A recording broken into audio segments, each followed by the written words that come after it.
Olá, pessoal! Vamos continuar a nossa quarta semana de metodologia da pesquisa técnica e científica. Na aula passada, nós estávamos falando da elaboração das referências e agora nós vamos continuar com algumas considerações importantes no momento da elaboração das referências.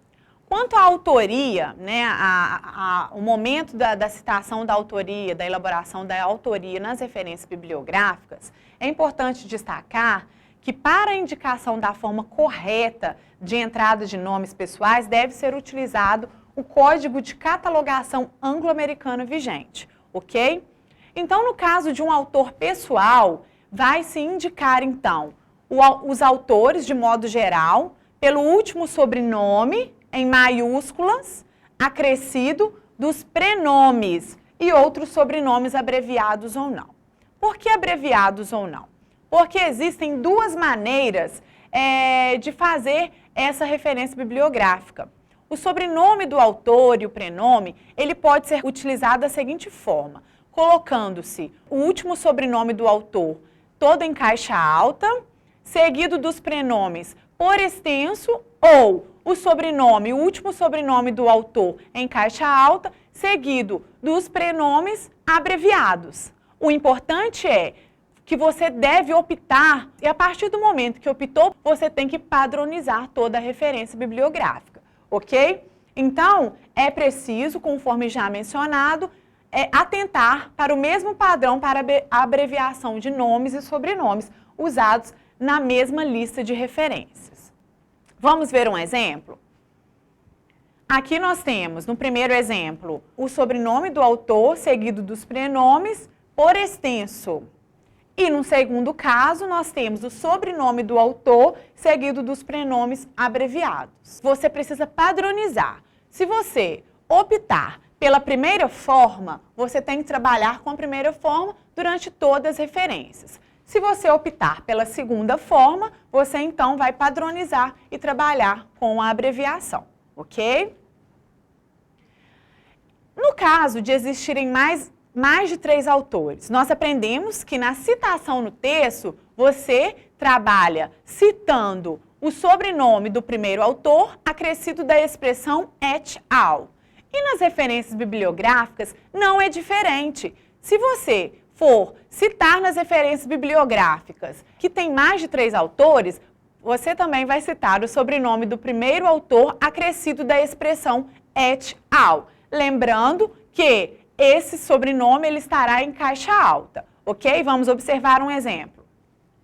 Aqui nós temos o sobrenome do autor, observem que trabalhou com abreviação, seguido da expressão et al., o título do trabalho, o local, a editora e o ano. Ok, alunos? E se o autor ele for uma entidade? No caso de um autor-entidade, você vai citar também essa entidade. Ele é o autor do trabalho. E nas referências bibliográficas, você vai então citar a entidade e o título do trabalho. E essa entidade, ela deve ser citada de forma por extenso. Ok, pessoal? Observem um exemplo no quadro. Aqui nós temos um exemplo de uma citação que citou a Associação Brasileira de Normas Técnicas, NBR 10.520. Ou seja, acrescenta-se então por extenso Associação Brasileira de Normas Técnicas, NBR 10.520, informação e documentação, citações em documentos, e aí está o local e o ano em que foi publicado. Ok, gente? Quanto à edição, vimos que também acrescenta-se a edição nas referências bibliográficas. Bom, quando o trabalho houver uma indicação de edição, ela deve ser transcrita utilizando abreviaturas dos numerais ordinais e também indicando a palavra edição, que pode ser indicada de forma abreviada. Vamos observar no quadro. Aqui nós temos o sobrenome do autor, o título do trabalho, observem que é a padronização aí que nós estamos utilizando. 6 de sexta edição e o ED de edição abreviado. Se o trabalho ele conter a edição, você vai então mencionar nas referências bibliográficas. No caso de mencionar o local, da maneira que ele está no documento consultado, você vai então informar nas referências bibliográficas. Observem no exemplo que aqui está o sobrenome do autor com o prenome, o título do trabalho, o local, São Paulo, a editora, Saraiva, o ano e o número de páginas que continha o trabalho, ok? Observem no texto que a editora está indicada aqui, da mesma forma que vem sendo indicado, mencionado nas outras referências, ou seja, trabalha-se o sobrenome do autor com prenome, o título do trabalho, olha, a edição, o local, 2 pontos, menciona-se então a editora, o ano e o número de páginas. Quanto à data, ela deve ser indicada em algarismos arábicos, conforme podemos observar no exemplo aqui, a nossa data, 1994. Ok, gente?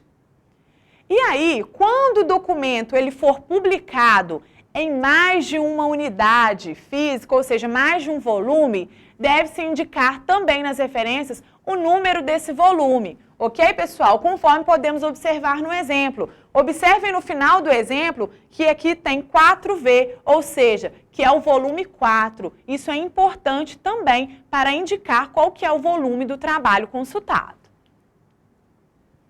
Quanto à ordenação das referências, né? Nós já aprendemos como elaborar as referências, mas como as mesmas são ordenadas, então, como elementos pós-textuais? Elas podem utilizar a ordem alfabética, ou seja, a ordem alfabética de entrada, e também trabalhar com o sistema numérico, que é a ordem de citação no texto. Vamos ver um exemplo?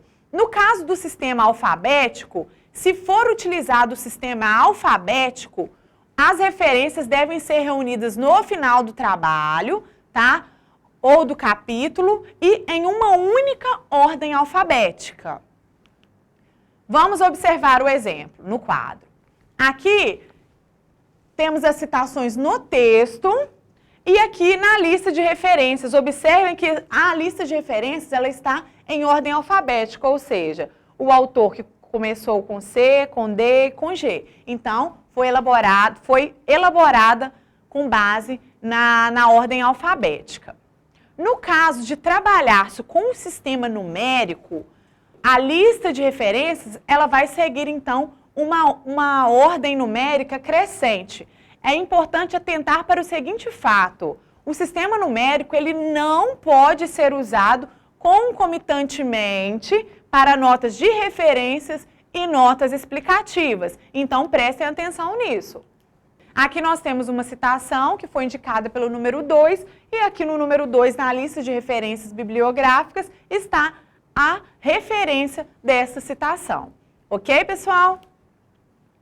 É importante atentar também que quando um autor ele for citado mais de uma vez na mesma página, ele pode ou eles podem ser substituídos nas referências seguintes à primeira, ou seja, por um traço sublinear equivalente a 6 espaços e ponto. Às vezes você vai consultar várias obras de um mesmo autor e no momento de elaborar a referência, você então vai somente colocar o primeiro, por completo, o primeiro sobrenome desse autor e as referências das demais citações, você vai então substituir por um traço sublinear equivalente a 6 espaços, conforme podemos observar no texto. Gilberto Freire, ele fez Casa Grande, Senzala e Sobrados e Mucambos, então elaborou-se a primeira referência, né, colocando o sobrenome e o prenome de Gilberto Freire, e a próxima referência, então, o sobrenome e o prenome foi substituído, então, por um traço e ponto. Além do nome do autor, o título de várias edições de um documento, referenciado sucessivamente na mesma seção, na mesma página, também pode ser substituído por um traço sublinear. É o caso, por exemplo, de você trabalhar com vários livros de um autor, porém de edições diferentes. Então, você não precisa repetir o sobrenome do autor e repetir o título. Você pode, então, elaborar a primeira referência indicando o sobrenome desse autor e o prenome e o título, e nas referências subsequentes, você vai substituir, então, por um traço ponto e traço e ponto substituindo o título. Ok, pessoal? Então, até a próxima aula!